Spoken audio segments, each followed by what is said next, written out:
I remember the sound of the ocean that night. Steady, soft, almost like it was trying to calm me. Then came the sound that broke me. My son's voice, sharp, cold, unrecognizable. "Move to the guest room," he said. "We're bringing my wife's family. If you don't like it, there's a nursing home down the street." My hand froze around the phone. For a moment, I thought I misheard him, but then he repeated it, slowly, deliberately, like he was reading from a script someone else had written. And that was the moment I realized I'd built comfort for everyone but myself. "My name is Diane. I'm 63 years old, and until recently, I thought I'd earned my peace. Tell me, where are you watching from tonight? Maybe you've known a moment like mine, the kind that doesn't just hurt but redefines you. Because until that phone call, I was a woman who believed she had everything in order. After 30 years of running my catering company, a business I built from scratch while raising my son alone, I finally sold it.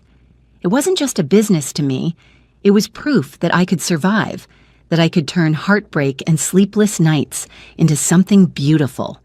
When the sale went through, I didn't buy jewelry or a car. I bought a dream.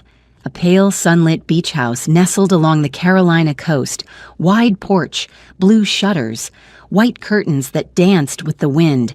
It smelled of salt, lemon polish, and freedom. For the first time in decades, I woke up without alarms, deadlines, or invoices. Just waves. I'd sit on the deck with my morning coffee, toes tucked under a blanket, watching the sky turn from pink to gold. I thought that would be the rhythm of the rest of my life. Soft, quiet, earned. And then, on the very first night in my new home, the phone rang. "Mom," Jason's voice began, "listen, Melissa's family is coming next week. We'll need the guest rooms." I laughed lightly, assuming he meant to visit for a weekend. "Well, of course, honey. I'll make up the beds. How many days are you staying?" There was silence. Then, "Actually, Mom, we're moving in. Temporarily." The word temporarily hung in the air like smoke. He didn't even pause before adding, "You can move to the guest room for now. It'll be easier for everyone. If not, well, there's a really nice assisted living place down the street. Melissa found it online." My heart stopped. I could almost hear my own breath echoing in the quiet house. "Jason," I said slowly, "this is my home. I just bought it." "I know," he replied impatiently, "but think about it. It's a big house and you're alone. Melissa's parents need somewhere to stay while they finish their renovation. We'll make it work. We'll make it work." That's what people say when they've already decided you don't matter. The conversation blurred after that. His tone was brisk, his words clipped, as though he were speaking to a tenant, not his mother. By the time he hung up, the sea outside my window felt like a stranger, dark and endless. I stood by the window for a long time, the phone still in my hand. The moonlight fell across the glass tabletop, glinting off the champagne I hadn't finished. The bubbles had gone flat. So had everything else. I wanted to scream, to remind him of the nights I worked double shifts so he could go to college, of the birthday cakes I baked when money was tight, of how I clapped for him louder than anyone at his graduation. But I didn't.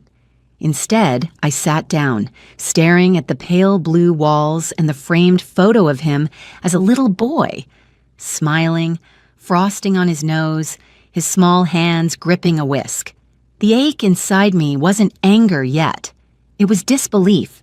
Disbelief that the same child who once said, "Mom, when I grow up, I'll buy you a house by the ocean," had just told me to move into the guest room or a nursing home. That night, I didn't sleep. I listened to the waves until dawn, every crash against the shore reminding me that peace can vanish in a single sentence. And as the first streak of sunlight touched the horizon, I whispered to myself, "He doesn't know it yet, but I won't be moving anywhere." Then I picked up my notebook, turned to a clean page, and began to write down a plan. The next morning, I made my coffee the same way I always did. 2 sugars, a splash of cream, and a dash of cinnamon. The ocean shimmered gold beyond the window, but it felt different now. The peace I'd imagined when I bought this house had a crack running through it. I stared at the mug, thinking of all the years it took to get here. I wasn't born into comfort. Everything I have, I built with my own hands, one long day, one burnout night at a time. When I was 32, my husband Robert passed suddenly from a heart attack. Jason was 7. We had savings, but grief doesn't care about numbers. It eats everything: money, energy, laughter. I had to rebuild, not just for me, but for him. So I started small, cooking for church events, baking for neighbors, then catering small weddings. That little spark grew into a business called Diane's Table. For years, it was just me and a handful of loyal employees, women like me, mothers who needed a second chance. We built it from the ground up. And I'll never forget the day I signed my first corporate catering contract. I went home and cried in the pantry, not from exhaustion, but from the shock of making it through. Jason saw it all. He'd help pack pastries after school, deliver trays on weekends. He used to call me Supermom. But something changed when he met Melissa. She was beautiful, smart, and ambitious, the kind of woman who spoke like she was always being recorded. From the beginning, she saw Jason's potential, and I'll admit she pushed him to want more. But she also began to rewrite how he saw me. Suddenly, I wasn't Supermom anymore. I was old-fashioned, too sentimental, too emotional about business. She didn't say those words directly to my face, but I heard them. You always do, when you've lived long enough. Over time, Jason stopped visiting for Sunday dinners. He said they were too busy, or that Melissa's parents had invited them over. They started spending holidays elsewhere, at ski resorts, spas, luxury villas. I told myself that's what young people do. They live fast and far away. But deep down, I knew. She didn't just take my son's attention, she took his empathy. When I finally sold Diane's Table, I thought maybe that distance would close. I even called Jason before signing the final papers. "Mom, that's great," he said. "You deserve some rest. You'll love the quiet life." He sounded proud, or maybe just relieved that I was stepping back. That sale was my clean slate, the culmination of 30 years of sleepless nights, invoices, and burned fingertips from hot pans. It gave me enough to buy my beach house, a symbol of independence, not indulgence. When I walked through those doors for the first time, I thought, this is it.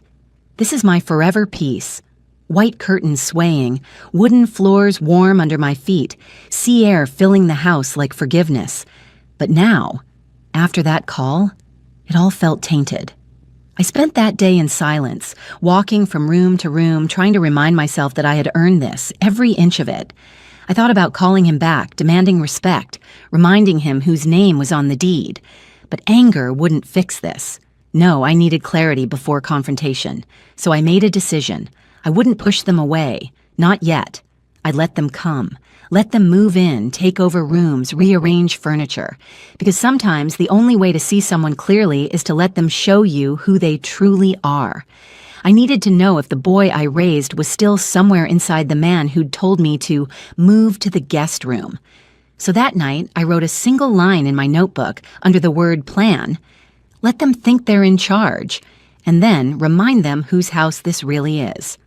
I closed the notebook, tucked it beneath the lamp, and looked out at the ocean. The sun was setting, orange bleeding into the horizon. For the first time, I didn't feel broken. I felt awake. They arrived on a Thursday afternoon. I remember it clearly because the air had that sticky sweetness that comes just before a storm.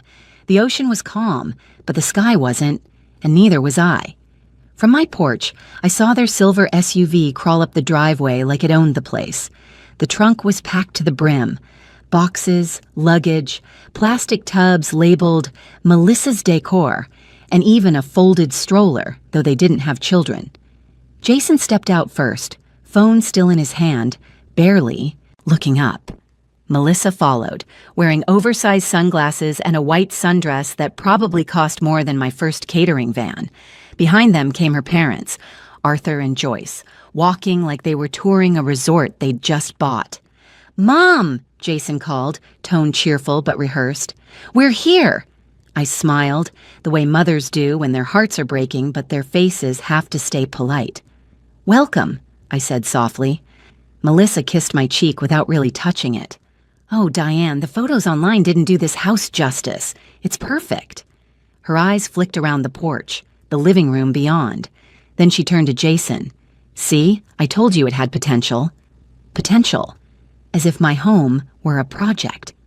Within hours, boxes were everywhere.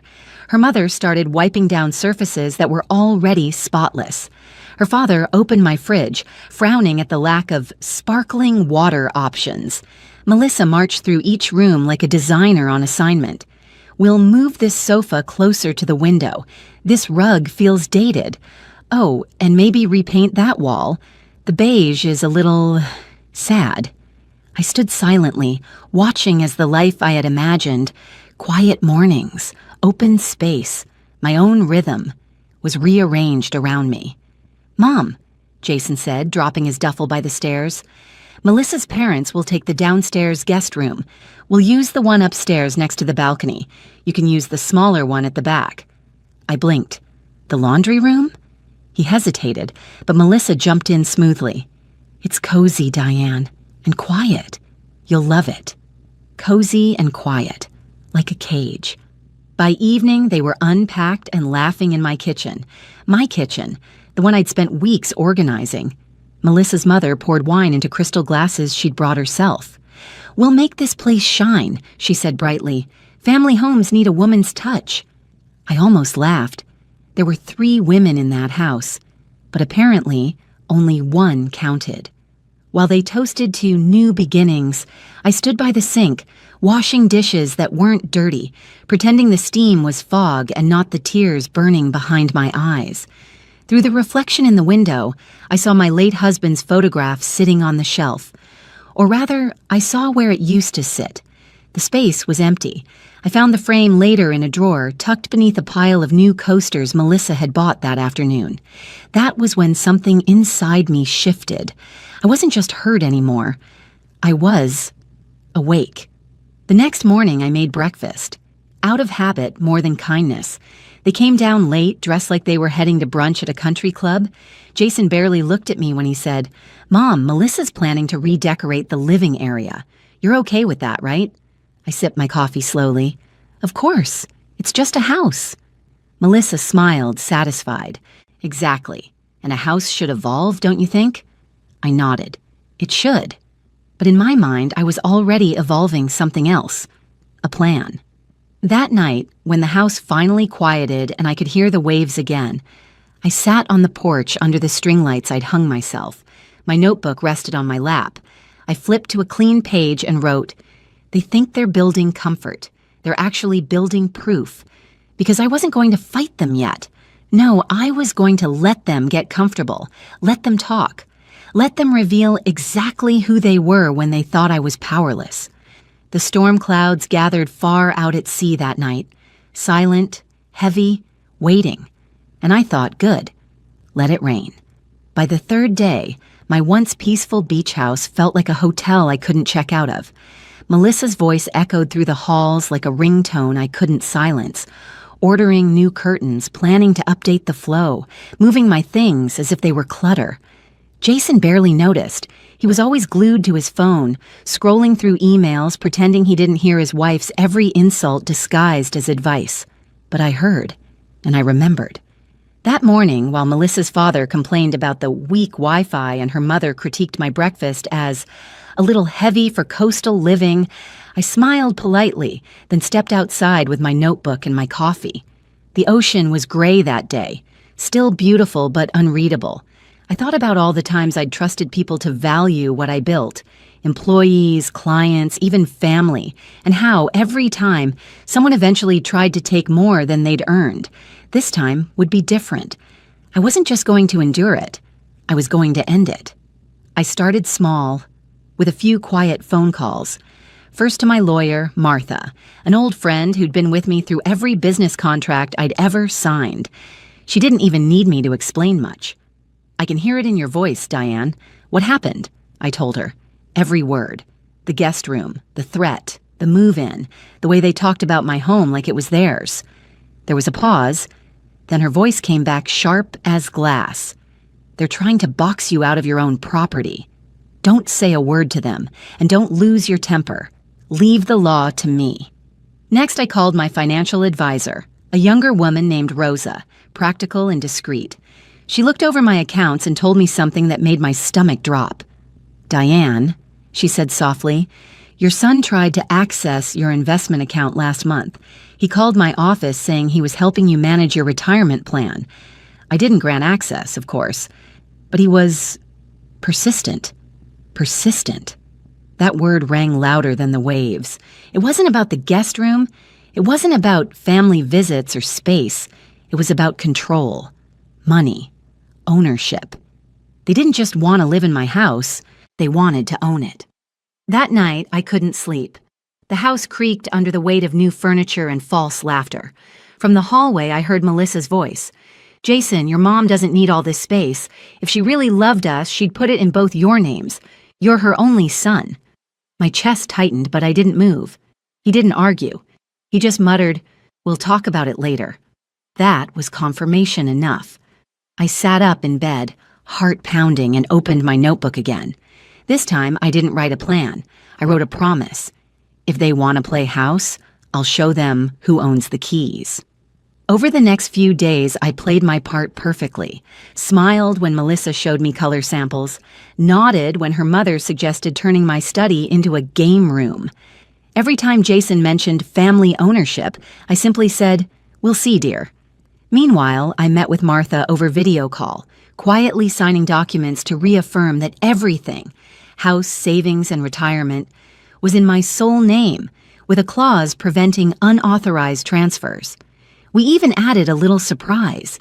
If anyone attempted to access my assets or make claims to my home, the law would automatically flag it as attempted fraud. A quiet storm, indeed. By Friday, they had no idea what I'd done. Jason still walked around barefoot with his coffee, Melissa still bossed everyone, and her parents still lounged like guests at a resort. But when I stood at the window that evening, watching the sun sink behind the ocean, I felt a calm I hadn't felt in days. Because now, for the first time, I wasn't the vulnerable mother being cornered. I was the woman holding every card, and none of them knew it. I looked at the reflection of the family in the window, bustling behind me like they belonged there, and whispered to my own reflection, "He thinks I'm quiet because I'm old. I'm quiet because I'm ready." By Saturday afternoon, the house looked like a showroom version of itself. Melissa had rearranged nearly everything, the sofas, the artwork, even the seashell bowl I'd placed on the coffee table from my very first beach walk. She'd replaced it with a glass sculpture shaped like an anchor. The irony wasn't lost on me, but that morning, I woke up with a clarity that felt like sunrise after a long storm. I brewed coffee, played soft jazz in the background, and told everyone I wanted to host a thank you dinner for the week. Melissa smiled, assuming it was an apology for my earlier stubbornness. Jason looked relieved. They didn't realize that the dinner was my stage, and I was finally ready to perform. The ocean breeze carried through the open windows that evening, cool and golden. I dressed in my pale blue linen dress. The one Robert used to say made my eyes look like water. When I looked in the mirror, I didn't see an old woman being pushed aside. I saw the woman who built Diane's table from nothing, the woman who survived loss, raised a son alone, and turned pain into power. The dining table gleamed, white candles flickering, wine glasses sparkling. The smell of rosemary chicken and lemon butter sauce filled the air. Melissa's mother gasped when she saw the setup. "Diane, this looks like a magazine spread." I smiled. Old habits die hard. They all gathered, cheerful, talking loudly about plans for family gatherings and holiday photos by the water. I poured wine for everyone, listening, nodding. Jason raised his glass. "To family and new beginnings." I raised mine too. "To truth," I said softly. He blinked. "What was that, Mom?" "Nothing, dear. Just truth." Dinner went on with laughter, mostly theirs, but I could feel it building in my chest, that steady confidence that comes when you finally stop fearing the storm. After dessert, I stood up slowly. "I have a small announcement," I said. Melissa leaned forward eagerly, probably expecting a toast in her honor. Instead, I said, "I've sold the house." The room went silent. Even the ocean seemed to pause. Jason's fork froze mid-air. "What?" I sold it, I repeated calmly, taking a sip of wine. The papers were finalized yesterday. Melissa's face drained of color. You're joking, right? I shook my head. No, dear. I'm moving into a coastal villa community. It's smaller, peaceful, and, oh, here's the best part. No guests allowed for more than 2 nights. Her mother's wine glass slipped, shattering against the table. Jason finally found his voice. Mom, this doesn't make sense. You just bought this place. I did, I said gently, and now I'm done with it. I leaned forward, my voice low but firm. You see, I realized something this week. A house isn't peace when the people inside it treat you like an inconvenience. Melissa's lips trembled. You can't just sell it. We moved everything here. Our things. Oh, I made sure to exclude those, I interrupted. They're still yours, but the new owners, well, they'd prefer the property vacated by next Friday. Jason's face turned pale. Next Friday? Yes, I said, smiling faintly. They were very understanding when I told them I might have family who overstayed their welcome. Melissa's father finally spoke, his voice tight. This is outrageous. I looked at him evenly. What's outrageous is assuming someone else's home was yours to claim. I walked toward the window then, looking out at the waves. I built a life from nothing, and when I finally tried to rest, I was told to move to the guest room, or worse, a nursing home. I turned back to them, meeting each of their eyes. So I decided to move, but not the way you planned. No one spoke. The only sound was the hum of the ocean and the faint crackle of candle wax. I poured myself another glass of wine and sat down slowly. You can finish your dinner, I said quietly. But after tonight, I think we'll all be dining in separate homes. Jason stood, his chair scraping harshly against the floor. I can't believe you'd do this. I met his eyes, calm, steady, and I can't believe I had to. The silence after my announcement stretched thin and sharp, like the air before thunder. Melissa's mother was still frozen, her fingers trembling over the shards of her broken glass. Jason's lips parted as if to speak, but no sound came out. For the first time in days, I felt the calmest person in the room. Melissa finally found her voice. You sold the house. Each word was spat like it burned her tongue. Yes, I said, and quite successfully, might I add. The new owners were delighted. Apparently, beach houses with ocean views are in high demand, especially ones with a touch of family drama. Jason's eyes widened. Mom, this isn't funny. It's not meant to be, I replied softly, but it is fair. Melissa pushed back her chair.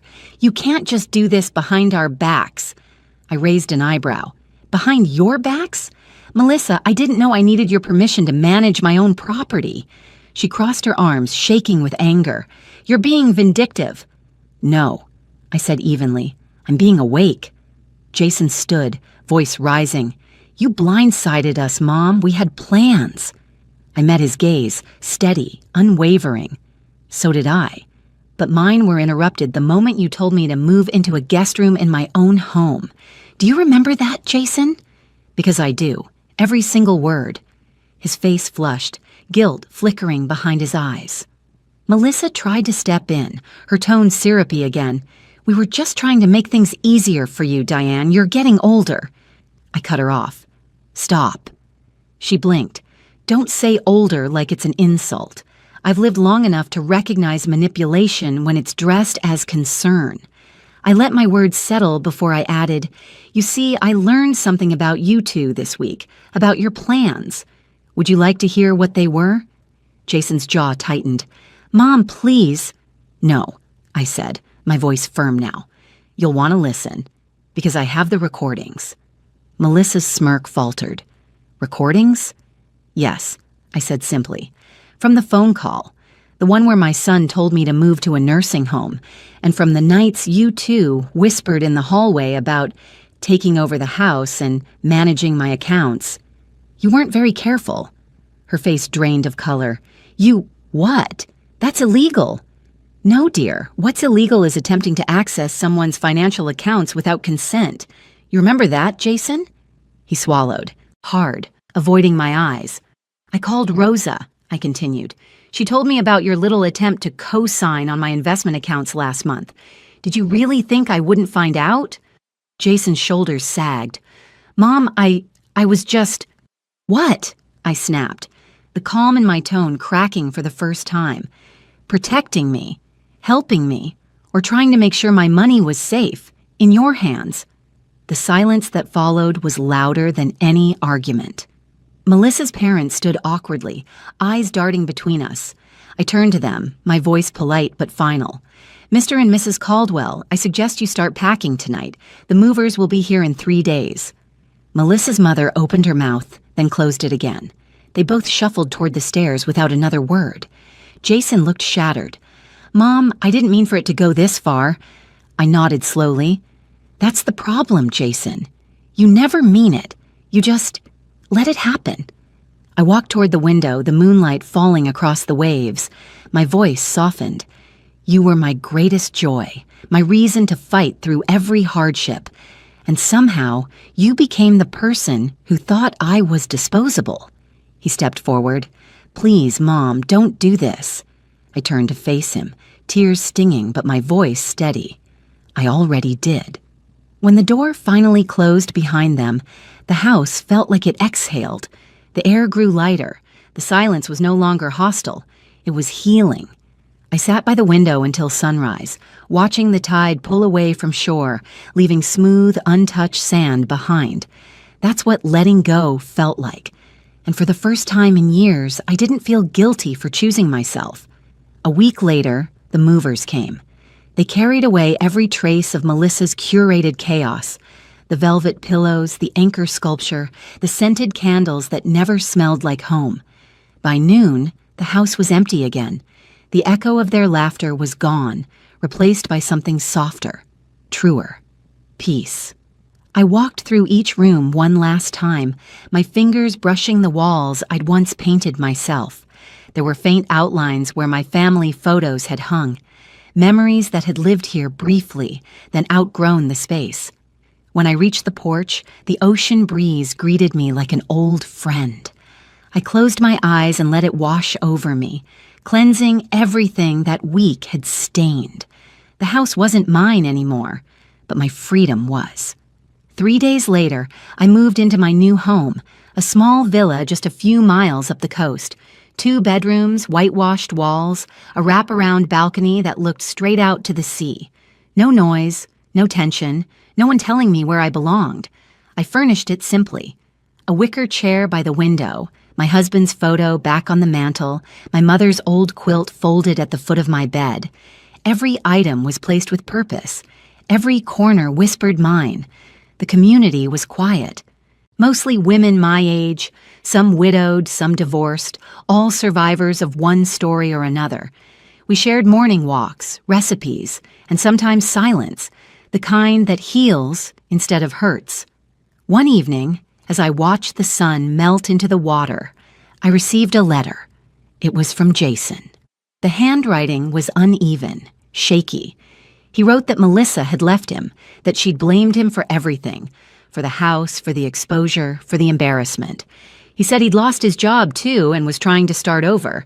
Then, near the end, came the line that stung and soothed all at once. I don't expect you to forgive me, Mom, but I finally understand what it means to build something on your own, and how easy it is for others to destroy it. I'm sorry. I read it twice. Then I folded the letter carefully and placed it beneath a jar of seashells on my table. Not to forget, but to remember that forgiveness doesn't always need to be spoken. It can live quietly, like low tide pulling back from the shore. That night, I poured myself a glass of wine and stepped out onto the balcony. The horizon was painted in streaks of gold and lavender. The world was calm again, and so was I. I thought of all the versions of myself that had existed before this moment. The tired widow, the overworked business owner, the lonely mother hoping for love in return. And now, this one, the woman who finally chose herself without apology. A seagull soared across the waves, catching the last light of the day. I smiled. Some people think starting over is something that happens in your 30s, when the world still calls you young. But I've learned Sometimes it happens at 63, after a phone call that breaks your heart wide open and shows you where the cracks were hiding all along. I sat down and opened my notebook one last time. On the final page, under all the plans and scribbled notes, I wrote just one line. They wanted me to move out of my own home. Instead, I moved out of their control. I closed the book and set it beside my glass. The sky deepened into orange fire, then dusky blue, and as the first stars blinked above the water, I whispered to the waves, "Thank you for teaching me that peace isn't found in a house. It's found in a boundary, and the courage to keep it." The ocean rolled softly below, and for the first time in a long time, I felt like it was applauding. Not for revenge, not for victory, but for freedom.